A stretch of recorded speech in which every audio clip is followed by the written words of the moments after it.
Today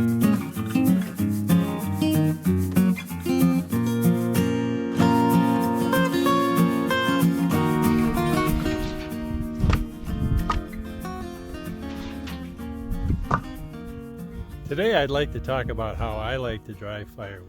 I like to stack my firewood high and dry. So I got these railroad bridge timbers a while back, and they seem to work really well. They're about 12 foot long, and they keep the wood a few inches up off the ground. I mark the posts on the end so that I can tell when I've got a face cord piled up, and that's the way I like to store them, is a face cord on each pile. It's not too tall a pile, so it's less likely to fall over in the wind or settling or whatever. And then I use whatever I got, plywood or old steel from a barn or something, to cover it up and try and get it to drain away from dripping onto the wood. And that way you don't have, like in the middle, a bunch of wood that's rotten in the middle of your pile or something like that.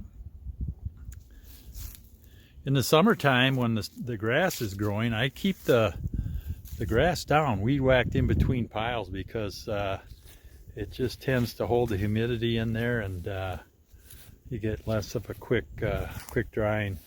On these piles of wood, if you've got smaller pieces of wood, I suggest those go on the bottom layers, because the thicker wood takes a little longer to dry.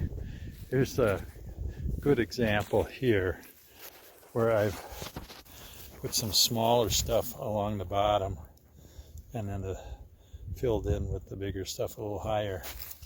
This is all oak here, except this last one. This one is mixed. If you can get it where the sun is shining on it, that's all the better. When you've got double piles like this, I try to leave a space in between, because that way it gets good aeration. And where you don't have, like I've got those timbers I use over there, here I'm just using pallets, and you still want them pallets to be up off the ground and weed whack around them. In this case, I already had some pallets down, but they were so sunk into the ground that I ended up putting an extra bunch of pallets on top. Now you'll notice this pile is much taller than this pile. Why is that?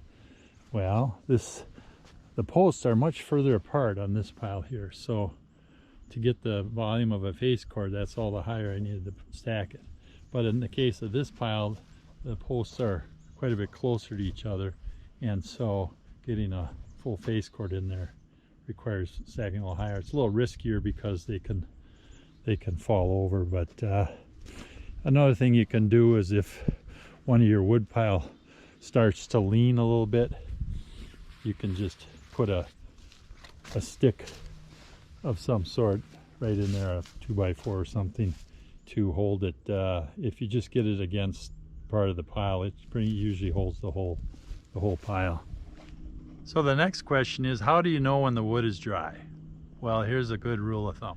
When I'm drying oak, and I don't split it real small, so it takes a while to dry. When I'm drying oak, I give it 3 years to dry. Now, some people would argue with me about that and say you can burn it much sooner, but I'm trying to dry it so that that thickest piece of oak, that gets dried completely.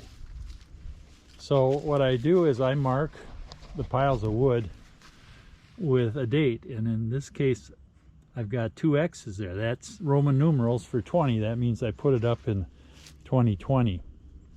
And what the plan is that would be ready to use in 2023. It should just sit here and dry for those 3 years and be some prime oak firewood. So you're probably wondering, why in the world do I use Roman numerals to mark the age of the wood pile? Well, it's pretty simple. Roman numerals are straight lines, so it's easier to do with the chainsaw than a curved 2 or a 3 or a 5 or an 8. And it's just X's and V's and I's. I separate my firewood into 2 types. Straight oak, and that can be white oak or bur oak or red oak, whatever. And then everything else. And here's We got some ironwood in there and some dried out, half dried out elm, maybe some hickory. Yeah. And what I do with mixed wood like that is I let that dry for 2 years because that dries quicker than oak. So let's see what we got here. These are some older stacks here, and here's the date on here. XIX, that's Roman numerals for 19. So this was put up in 1919 and should be ready this fall. One thing I found out about drying firewood is that certain species do not dry well in an open setting like this. They still get punky and they just don't have the BTU value that they should.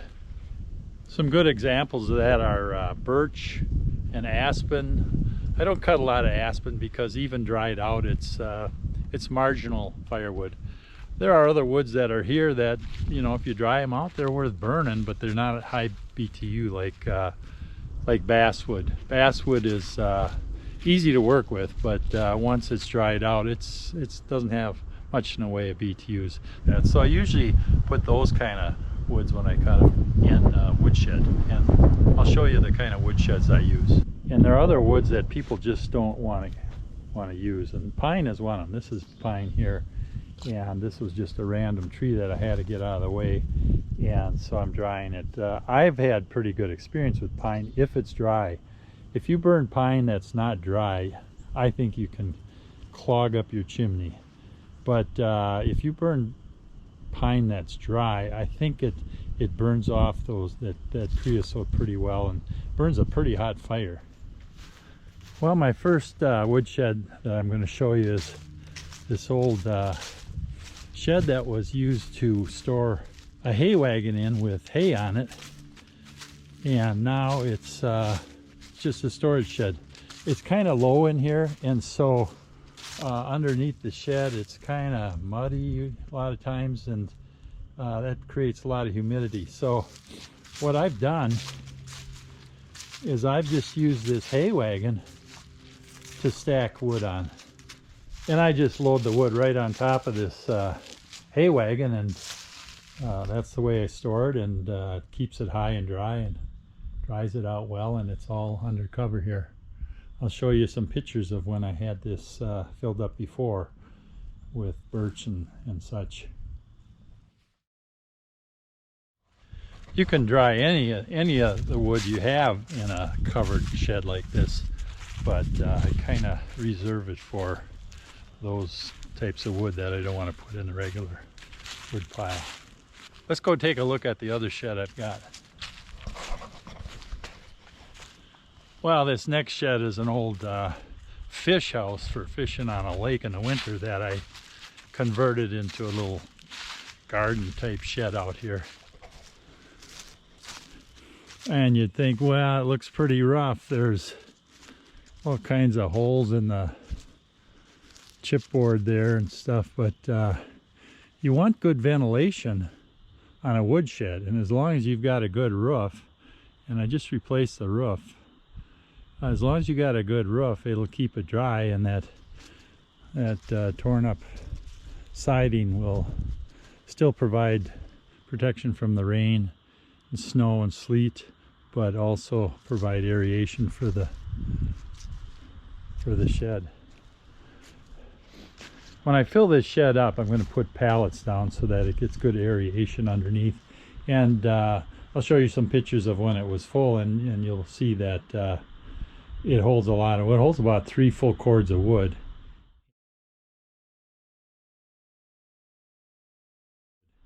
And if I can get that ventilation underneath and above and on the sides, it'll dry out pretty well in here.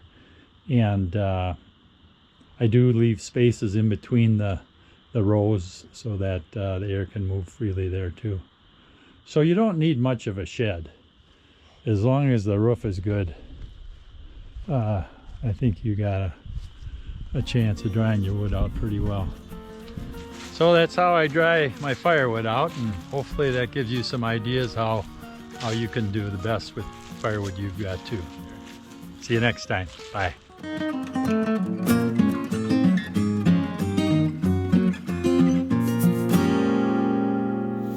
In case you're wondering where all that oak came from that I had piled up out there, I cut a big oak tree down last fall, and gonna walk out and take a look at it. Well, here's the stump from that big oak tree I cut down, and I counted the rings, and it had well over 200 years of growth. So counting backwards, I'm guessing this tree sprouted about 10 years after George Washington left the presidency. That's kind of awesome to think about.